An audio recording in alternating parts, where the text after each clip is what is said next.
फिर और next lecture of class 9 biology. हमने लास्ट लेक्चर में क्या पढ़ा था, न्यूक्लियस के बारे में कंप्लीट कर लिया था ना, और हमने प्रोकैरियोटिक सेल और यूकैरियोटिक सेल के बारे में भी एक आइडिया लिया था लास्ट लेक्चर में हमारे। तो आज हमने पढ़ना है क्या, साइटोप्लाज्म। ठीक है, आज हम पढ़ेंगे साइटोप्लाज्म के बारे में। तो थोड़ा सा अगर मैं बताऊँ आपको साइटोप्लाज्म, तो साइटोप्लाज्म सेल का वो पार्ट होता है जो कि प्लाज्मा मेम्ब्रेन और न्यूक्लियस के बीच में प्रेजेंट रहता है, न्यूक्लियर इन्वेलप के बीच में प्रेजेंट रहता है। ठीक है, न्यूक्लियर इन्वेलप और प्लाज्मा मेम्ब्रेन के बीच में जो प्रेजेंट रहता है जो पार्ट, उसे हम साइटोप्लाज्म बोलते हैं, और इसे हम एंडोप्लाज्म भी बोलते हैं। कहीं कहीं पे आपको एंडोप्लाज्म अगर दिखेगा तो वर्ड दिखेगा तो कंफ्यूज नहीं होना है। ठीक है, तो चलो इसके बेसिस पे हम बात करते हैं। When we look at the temporary mount of onion peel as well as human cheek cells, we can see a large region of each cell enclosed by the cell membrane। तो जब हमने onion पील की बात करी, जब human चीक cell की बात करी, तो हमने एक बड़ा सा रीजन देखा जो कि सेल मेम्ब्रेन में पूरी तरीके से घिरा हुआ था, एनक्लोज्ड उसमें था। तो ये जो रीजन था, इस रीजन ने बहुत कम स्ट्रेन लिया था, मीन्स कि ये रीजन बहुत कम कलरफुल हमें नज़र आ रहा था। तो यही वो रीजन है, यानी कि जो बहुत कम जो कलरफुल नज़र आ रहा था, इसी रीजन को हमने क्या बोल दिया, साइटोप्लाज्म। ठीक है, और जो साइटोप्लाज्म होता है एक फ्लूइड कंटेंट होता है जो कि प्लाज्मा मेम्ब्रेन के अंदर या प्लाज्मा मेम्ब्रेन और न्यूक्लियर इन्वेलप के बीच में ये प्रेजेंट रहता है। ठीक है, तो ये क्या करता है, बहुत सारे स्पेशलाइज्ड सेल ऑर्गेनेल्स इसके पास होते हैं, और हर एक सेल ऑर्गेनेल परफॉर्म करता है एक स्पेसिफिक फंक्शन को सेल के लिए। ठीक है, सेल की वेरियस एक्टिविटीज़ के लिए, सेल के लिए ये अलग अलग, ताकि सेल एक पर्टिकुलर फंक्शन कर पाए, सेल का जो मेन फेट है वो कर पाए, उसके लिए सेल ऑर्गेनेल्स हेल्प करते हैं। और सेल ऑर्गेनेल्स किस में प्रेजेंट रहते हैं, साइटोप्लाज्म में। ठीक है, तो जो सेल ऑर्गेनेल्स हैं वो एक मेम्ब्रेन से इनक्लोज रहता है, जैसे कि प्रोकैरियोट्स में beside the absence of defined nuclear, prokaryotes में बोल रहा है beside the absence of a defined nuclear region the membrane bound cell organelles are also absent. तो न्यूक्लियर रीजन की बहुत अच्छे से डिफाइंड नहीं होने की वजह से या नहीं होने की वजह से जो सेल ऑर्गेनेल्स हैं वो भी इसमें नहीं प्रेजेंट होते हैं। ठीक है, प्रोकैरियोट्स में, इसीलिए ये इतने ज़्यादा डेवलप नहीं होते हैं, प्रोकैरियोट्स वेल डेवलप्ड ऑर्गेनिज्म नहीं होते हैं। ठीक है, ऑन द अदर हैंड जबकि दूसरी तरफ अगर हम बात करें यूकैरियोटिक सेल की, तो इनके पास न्यूक्लियर मेम्ब्रेन होता है, साथ ही साथ मेम्ब्रेन इनक्लोज्ड ऑर्गेनेल्स भी इनके पास प्रेजेंट रहते हैं। किसके पास, हमारे यूकैरियोट्स के पास। ठीक है, तो उसके बाद जो सिग्निफिकेंस है, the significance of membrane can be illustrate with an example of virus. अगर हम देखें इसका सिग्निफिकेंस मेम्ब्रेन, अगर हम वायरसेस के साथ डिफाइन करें तो वायरस के पास मेम्ब्रेन्स नहीं होती है, and hence do not show characteristics of life until they enter in living body and use it cell machinery to multiply. तो देखो, वायरसेस की जब हम बात करते हैं तो वायरस आपने पढ़ा होगा कि वायरस तभी जिंदा होता है या तभी एक्टिव होता है जब वो किसी लिविंग बीइंग की बॉडी में एंटर करता है। क्यों, क्योंकि उसके पास अपना कोई सेल ऑर्गेनिज्म या सेल ऑर्गेनेल्स नहीं है, उसके पास अपना कोई ये सारी मेम्ब्रेन्स नहीं है। तो इसी वजह से वो क्या करता है, कोई भी लिविंग या लाइफ के कैरेक्टरिस्टिक शो नहीं करता है तब तक जब तक कि वो किसी की बॉडी के अंदर ना चला जाए। ठीक है, तो उसके बाद आगे हमें दिया है, देखिए क्या है, आपने गैप्स को फिल, ये आपका होमवर्क है, ये आपने करना है। ठीक है, ये आपको होमवर्क दिया है, बोल रहा है fill in the gaps in the following table illustrating differences between prokaryotic and eukaryotic cell. तो आपको साइज तो दोनों का दे रखा है। साइज है प्रोकैरियोटिक सेल का जनरली स्मॉल 1 से 10 माइक्रोमीटर, 1 माइक्रोमीटर इक्वल टू होता है 10 की पावर -6 मीटर।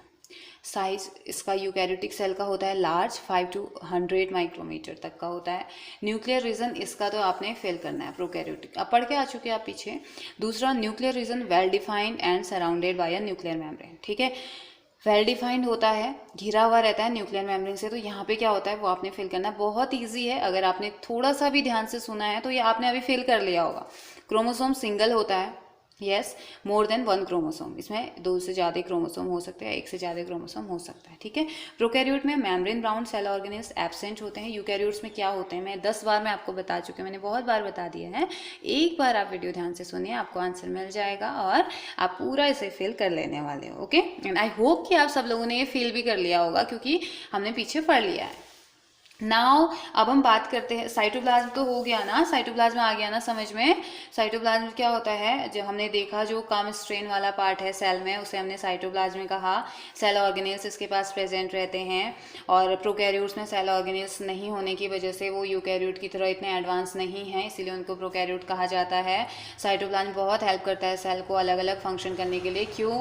क्योंकि साइटोप्लाज्म के अंदर ही सेल ऑर्गेनेल्स प्रेजेंट रहते हैं। ठीक है, तो अब इन्हीं साइटोप्लाज्म के ही आगे जो सेल ऑर्गेनेल्स हैं उनके बारे में हम बात करते हैं। सेल ऑर्गेनेल्स क्या होते हैं?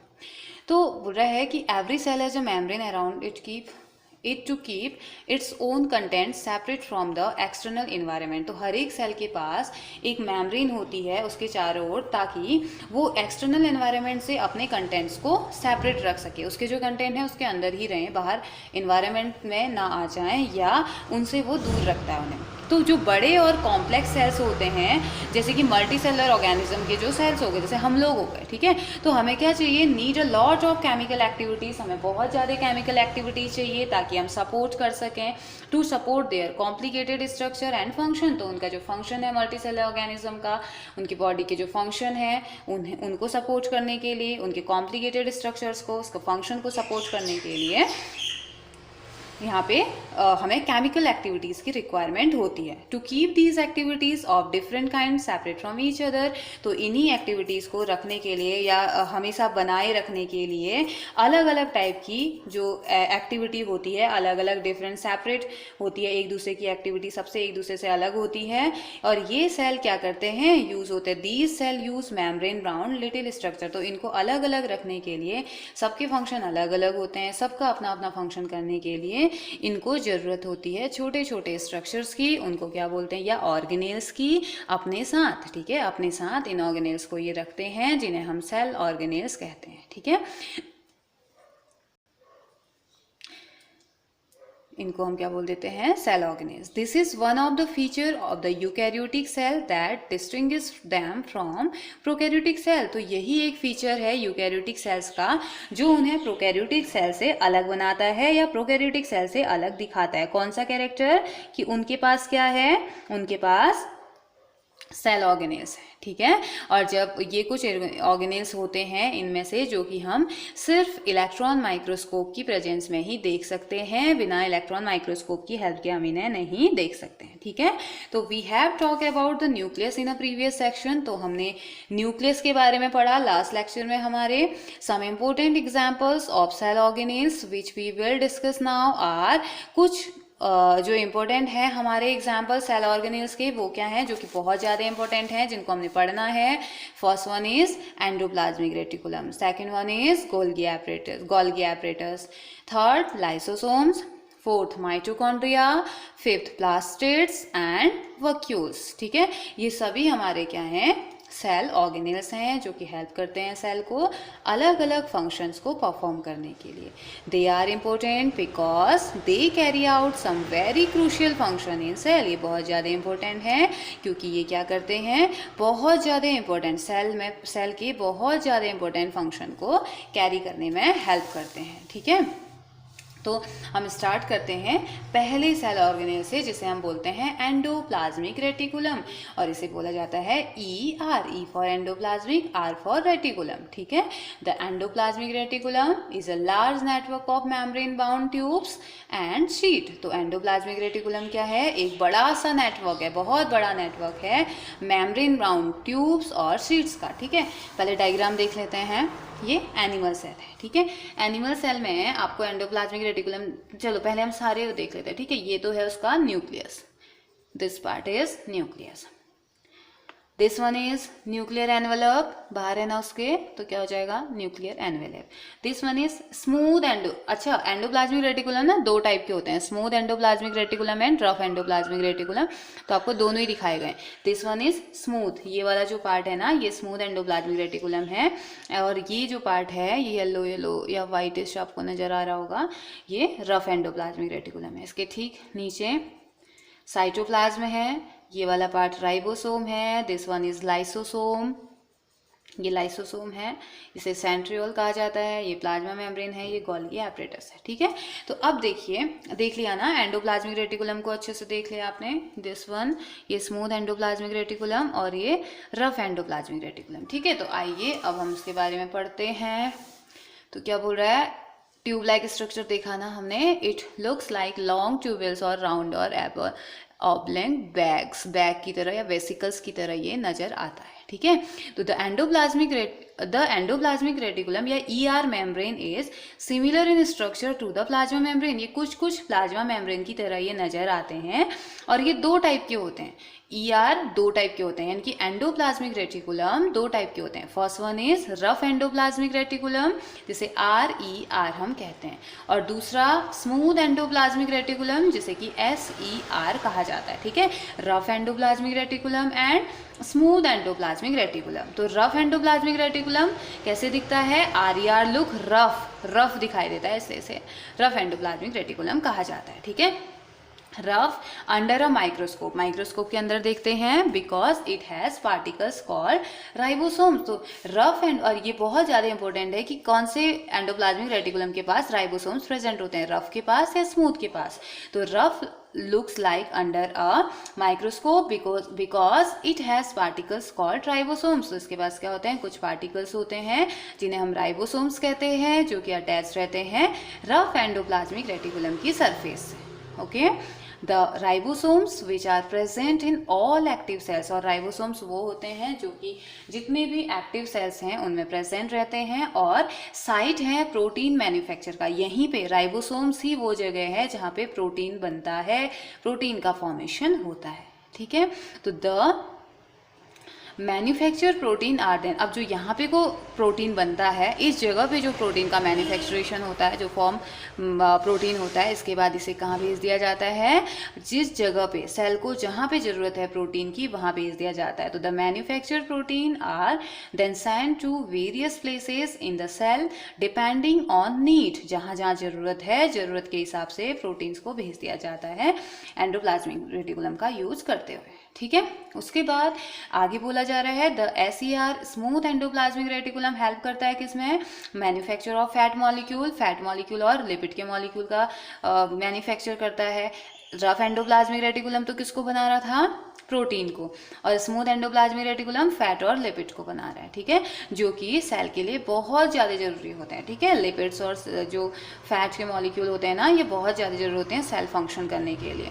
तो इनमें से कुछ प्रोटीन और लिपिड जो होता है वो किस में हेल्प करता है, सेल मेम्ब्रेन को बिल्ड करने में, सेल मेम्ब्रेन को बनाने में हेल्प करते हैं। तो some of these protein and lipid help in building the cell membrane. This process is known as, देखिए, this process is known as membrane biogenesis.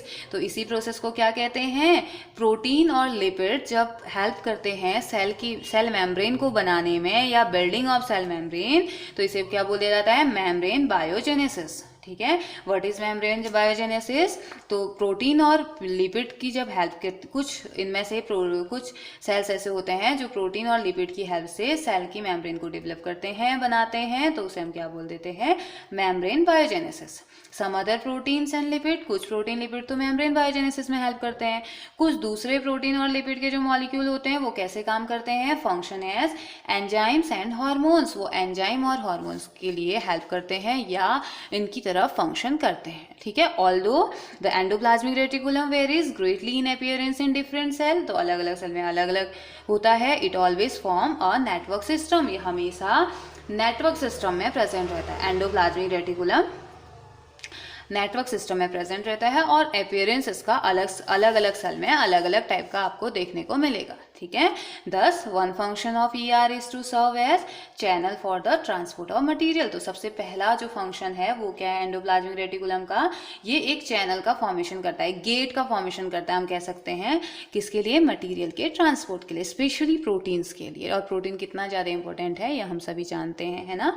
तो बोल रहा है between various region of cytoplasm, cytoplasm के अलग अलग रीजन में, या बिटवीन द साइटोप्लाज्म के बीच में। ठीक है, साइटोप्लाज्म एंड न्यूक्लियस के बीच में। ठीक है, तो the endoplasmic reticulum also function as a cytoplasmic framework providing तो एंडोप्लाज्मिक रेटिकुलम जो होता है एक साइटोप्लाज्मिक फ्रेमवर्क की तरह काम करता है, जो कि प्रोवाइड करता है, providing a surface for some of the biochemical activities of the cell. Cell की कुछ बायोकेमिकल एक्टिविटीज को करने के लिए एंडोप्लाज्मिक रेटिकुलम एक सरफेस भी प्रोवाइड करता है, ठीक है। जैसे कि in the liver cell of the group of animal call vertebrates, तो जैसे वर्टिब्रेट्स में जो लीवर सेल्स होती है, ग्रुप ऑफ एनिमल जो वर्टिब्रेट्स में जो लीवर सेल होती है वो हो गया, उसमें जो स्मूथ एंडोप्लाज्मिक रेटिकुलम होता है वो एक बहुत ज़्यादा इंपॉर्टेंट रोल प्ले करता है detoxifying many poisonous and drug. तो मीन्स कि जैसे कुछ विषैले तत्वों को बाहर निकालने के लिए या इनको डिटॉक्सिफाई करने में बहुत ज़्यादा इंपॉर्टेंट रोल को ये प्ले करता है, ठीक है। तो ये देखो, ये वो हमने एनिमल सेल में देखा था ना, ये प्लांट सेल में, इसको क्लोरोप्लास्ट, ये साइटोप्लाज्म है, smooth endoplasmic reticulum, lysosome, rough endoplasmic reticulum, chloroplast, this one is nucleus, Golgi apparatus, nuclear envelope, plasma membrane, adjacent cell wall, ये सेल वॉल है, सेल के बगल वाली जो वॉल हो गई उसे एडजेसेंट सेल वॉल बोल दिया। This one is mitochondria and ribosomes, ठीक है। राइबोसोम्स यहीं पे प्रोटीन का फॉर्मेशन होता है, ओके। तो ये प्लांट सेल में हमने देखा, ठीक है। तो उसके बाद दूसरा जो सेल ऑर्गेनेल है वो है हमारा गोल्गी एपरेटस, ठीक है। तो the Golgi apparatus first describe by Camillo Golgi. Golgi नाम के एक साइंटिस्ट थे, उन्होंने इसको देखा और उन्होंने अपने नाम से इसे गोल्गी एपरेटस बोल दिया। तो consist of a system of membrane bound vesicles arrange approximately parallel to each other in stacks called cisternae, ठीक है। सिस्ट्रीन में इन्होंने देखा कि जो गोल्गी है वो क्या है, एक दूसरे के साथ पैरेलल फॉर्म में वो जुड़े हुए हैं। जैसे ये this one is Golgi apparatus है ना ये, और ये थे कैमिलियो गोल्गी नाम के साइंटिस्ट जिन्होंने गोल्गी एपरेटस के बारे में बताया, ठीक है। तो इन्होंने कहा कि एक दूसरे के साथ पैरेलल फॉर्म में रहते हैं और जिसको कि हम सिस्ट्रीन या क्रिस्ट्री भी इन्हें बोलते हैं। सिस्ट्री भी आपको कहीं पे मिलेगा और क्रिस्ट्री भी इसको मिलेगा। These membrane often have connection with the membrane of ER. In membranes का कहीं ना कहीं कनेक्शन रहता है, किसका, एंडोप्लाज्मिक रेटिकुलम के साथ कनेक्शन रहता है, and therefore constitute another portion of a complex cellular membrane system. और साथ ही साथ इनका एक अनदर पोर्शन रहता है, दूसरा पोर्शन जो होता है कॉम्प्लेक्स सेलुलर मेम्ब्रेन सिस्टम में होता है, ठीक है। मीन्स कि ये मेम्ब्रेन क्या होते हैं, इनका कनेक्शन एंडोप्लाज्मिक रेटिकुलम के साथ तो होता ही होता है और इसी वजह से ये दूसरे पोर्शन का भी फॉर्मेशन करते हैं, कॉम्प्लेक्स सेलुलर मेम्ब्रेन सिस्टम का भी ये फॉर्मेशन करते हैं। कौन, गोल्गी एपरेटस, ठीक है। तो जो मटेरियल है वो सिंथेसाइज होते हैं कहाँ, एंडोप्लाज्मिक रेटिकुलम के नजदीक में। The material synthesized near the endoplasmic reticulum is packed and dispatched to various targets inside and outside the cell through the Golgi apparatus। यहाँ पे तो ये बन रहे हैं एंडोप्लाज्मिक रेटिकुलम में बन रहे हैं, लेकिन गोल्गी एपरेटस के थ्रू ये पैक भी किए जाते हैं और डिस्पैच भी किए जाते हैं टारगेट सेल के अंदर और बाहर, मतलब अंदर भेजना है बाहर भेजना है, ये किसकी हेल्प से होगा, गोल्गी एपरेटस की हेल्प से होगा। और बनेंगे कहाँ, सिंथेसाइज कहाँ होंगे, एंडोप्लाज्मिक रेटिकुलम में ये सिंथेसाइज होंगे, ठीक है। पैकेजिंग भी वहीं होगी, डिस्पैचिंग भी वहीं होगी। अगर अंदर चाहिए तो उसे खोल देंगे, अगर बाहर भेजना है तो उसे पैक करके भेजेंगे, ठीक है, outside the cell through the Golgi apparatus, ठीक है। Its function include the storage, modification and packaging of product in vesicles। इसका फंक्शन क्या है, हमने पढ़ लिया ना, पैक करने का काम करता है। तो इसका फंक्शन ये है स्टोरेज का, स्टोर करेगा, चीज़ों को स्टोर करेगा जो जो चाहिए, उनको मॉडिफाई भी करता है। अगर उसको लग रहा है कि ये काम का नहीं है, आगे जाके प्रॉब्लम क्रिएट करेगा, तो सेल में मॉडिफिकेशन कर देगा, उनको पैक कर देगा, पैकेजिंग करता है प्रोडक्ट की, कहाँ, वेसिकल्स में, उसमें प्रेजेंट वेसिकल्स में, ठीक है। और कुछ केसेस में कॉम्प्लेक्स शुगर में be made from simple sugar in the Golgi apparatus. कभी कभी क्या होता है, जो कॉम्प्लेक्स शुगर है वो सिंपलर फॉर्म में टूट जाती है और वो कौन करता है, गोल्गी एपरेटस ये काम करता है, ठीक है। The Golgi apparatus is also involve in the formation of lysosome. Golgi apparatus ही वो पार्ट है जो कि लाइसोसोम के फॉर्मेशन में इन्वॉल्व रहता है, यानी कि लाइसोसोम जिसे हम सुसाइडल बैग भी कहते हैं, और क्यों कहते हैं ये अभी हम पढ़ेंगे। तो ये इनका भी फॉर्मेशन करता है, ठीक है, गोल्गी एपरेटस में इन्वॉल्व रहता है। जब लाइसोसोम का फॉर्मेशन हो रहा होता है तो वहाँ पे गोल्गी एपरेटस भी इन्वॉल्व रहता है, ठीक है। तो हम थोड़ा सा इनके बारे में जान लेते हैं, कैमिलियो गोल्गी के बारे में। Camillo Golgi was born at Corteno near Brescia, ठीक है। इनका जन्म हुआ था कॉर्टिनो में ब्रेसिया के पास इन 1943 में। उन्होंने मेडिसिन की स्टडी करी थी, history medicine at the university of Pavia. University of Pavia में इन्होंने मेडिकल की स्टडी करी थी। ग्रेजुएट होने के बाद 1865 में इन्होंने अपने काम को कंटिन्यू रखा हॉस्पिटल ऑफ सेंट मैथ्यू में। At that time most of the investigations were concern with the nervous system. तो उस टाइम पे ऐसा था कि जितने भी इन्वेस्टिगेशंस हो रहे थे सारे नर्वस सिस्टम को लेके हो रहे थे। नर्वस सिस्टम का काम क्या होता है, क्या उसका फंक्शन है, इन सारी चीज़ों को लेके सारे इन्वेस्टिगेशंस चल रहे थे। तो In 1872 he accepted the post of chief medical officer at the hospital for the।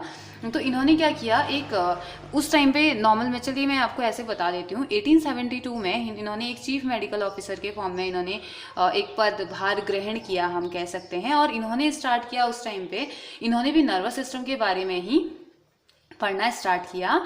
तो एक छोटा सा किचन था हॉस्पिटल के पास, उसमें इन्होंने स्टडी करी और वहाँ पे इन्होंने उस किचन को कन्वर्ट कर दिया किसमें, लेबोरेटरी में। जबकि ये काम ये जो वर्क था एक बहुत ज़्यादा इम्पोर्टेंस का वर्क था, जहाँ पे गॉल्गी ने कैरी किया, बहुत सारी रिवॉल्यूशनरी मेथड्स का यूज़ किया, स्ट्रेनिंग प्रोसेस जानी और इंडिविजुअल नर्व की एक नर्व की इन्होंने इंडिविजुअल स्ट्रेनिंग करी, उसके बारे में, उसके स्ट्रक्चर के बारे में जाना, के सेल के बारे में जाना, इंडिविजुअल सेल के बारे में इन्होंने पढ़ा। तो बहुत सारे काम इन्होंने उस टाइम पे किए। और उसके बाद ये जो मेथड थी इनकी, तो this method is refer to as black reaction. इनको ब्लैक रिएक्शन मेथड भी इसको कहा गया। किस मेथड को, जो इनका बहुत ज़्यादा, जो गॉल्गी जिन्होंने काम किया था, एक रिवॉल्यूशनरी मेथड करी थी स्ट्रेनिंग की। स्ट्रेन मीन्स जैसे हम मिथाइलिन ब्लू से, सैफ्रोनिन से कर रहे हैं ना, वैसे इन्होंने इंडिविजुअल नर्व और सेल के स्ट्रक्चर की स्ट्रेनिंग करी थी, तो इसे ब्लैक रिएक्शन भी कहा गया।